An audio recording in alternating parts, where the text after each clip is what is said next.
Many of Joe Biden's colleagues from his decades in Washington have endorsed him this year.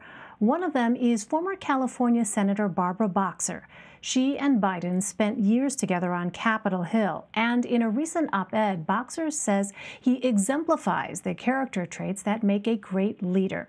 And Barbara Boxer joins me now from Los Angeles. Senator, thank you very much for joining us. Thank you for having me on, Elaine.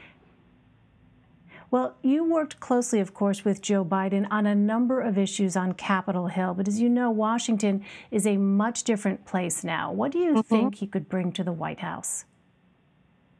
Joe brings everything the country needs right now. What I say is the moment has met him, because he's a fighter, and he fights hard, and he fights smart, and he finds allies in the fight. And if someone's against him in the fight, he'll find a sweet spot.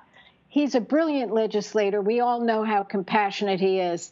And when he said in that clip that you aired before that he won't quit, that's the story of Joe.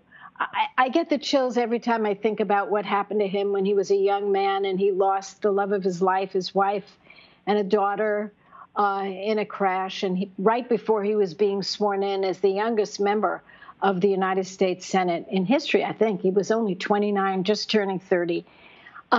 He could have given it up, and he almost gave it up. But there were those around him who saw his potential, and they lifted him up. And his whole life, this is what Joe has done. He lifts you up when you're in a dark place, and he can lift this country out of this dark place. This fight against the virus, he'll win this fight. What we have now, if I might say, in the White House is someone who ran away from the fight. Didn't want the market to go down, so shoved it all out to the governors. And we're suffering. It's a mess. Donald Trump's America is a mess, and we need someone like Joe.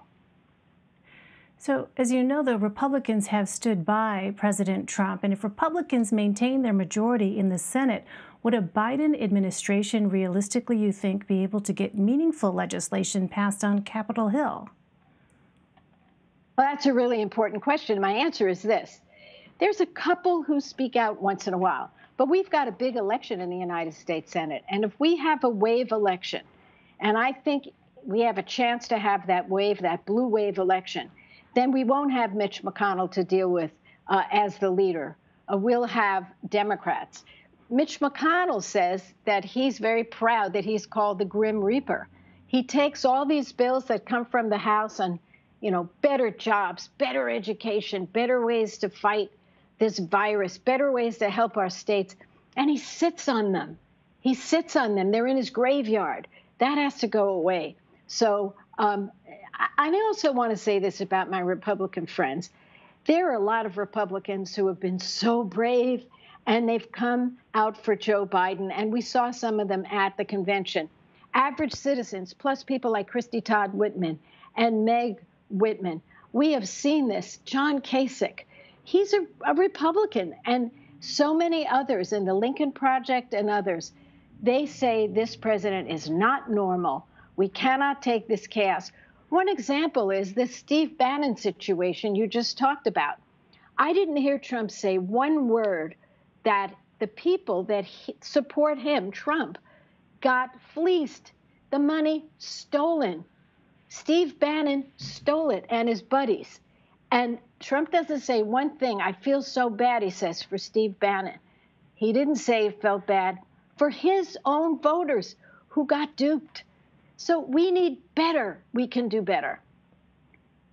I want to turn to Kamala Harris. She, of course, won your Senate seat after you retired.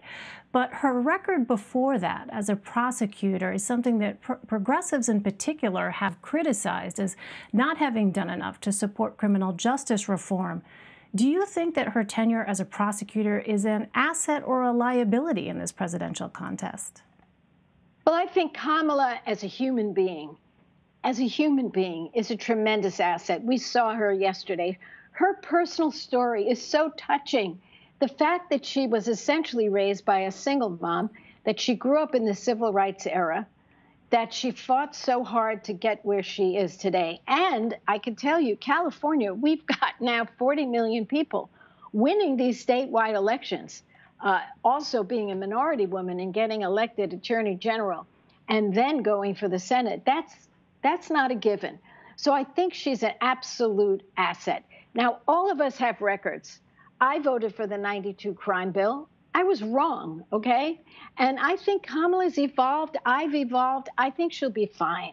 I really do. Do you think it would be helpful for her to more fully explain her evolution in thinking when it comes to criminal justice reform? Oh, I think she'll be asked about it and she will talk about it, and she has talked about it on the trail. So we will hear it. We will hear it. All right, Senator, we are less than 80 days out until the election. What do you think are the biggest factors at this point that could either make or break Joe Biden's chances of winning the presidency this time? There are three things. One, turnout. Two, turnout. Three, you got it, turnout. That's all that matters. Remember, when the pollsters ask people, they really don't ask folks unless they voted in the last election. And we know there's so many young people, so many single moms, so many minorities, so many people who didn't vote the last time. And if they are awake and they have a heartbeat and a pulse and a heart and a brain, they see that this country is going down. We're losing what it is to be America. We're the laughing stock of the world, and that is a fact. We have Trump has mishandled this virus in such a way that we can't even visit other countries because they're saying too dangerous. We have messed up because of him. And so I think if those people who didn't vote in the past finally recognize what a lot of our great speakers at the convention are saying, vote like your life depended on it, because it does. We'll be fine. All right, former California Senator Barbara Boxer. Senator, thank you very much for your time. Really appreciate it. Thank you.